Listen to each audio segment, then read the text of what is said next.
Let's learn the 4 easy chords needed to play the famous song, What Makes You Beautiful.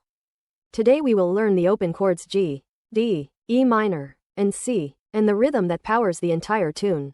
First, we will look at each chord shape, then we will add a simple strumming pattern to put it all together.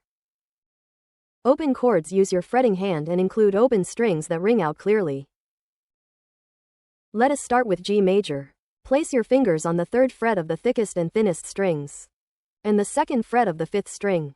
Next is D major, where your fingers form a small triangle shape covering the 2nd, 3rd, and 4th strings. The easiest shape is E minor. Place your first 2 fingers on the 2nd fret of the 5th and 4th strings. Finally, C major uses a staircase shape from the 3rd fret of the 5th string down to the 1st fret of the 2nd string. The entire song uses these 4 chords in a repeating loop, G, D, E minor, and C. To practice the changes, try playing each chord 4 times very slowly before moving to the next shape. The simplified strumming pattern we will use is down, down, up, up, down, up, counting it as 1 measure. We will stay on G for 1 measure, then switch quickly to D for 1 measure. After D, we move to E minor for 1 measure, and then finish the loop on C major for 1 measure. Now let us apply the down, down, up, down, up pattern while changing slowly through the entire progression.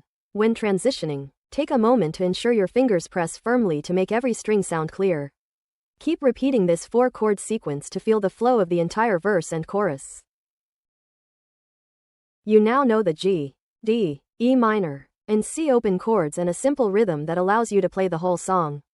Keep practicing these smooth transitions and you will soon be able to play along at full speed. Generate your own educational videos for free at eduvids.vercel.app.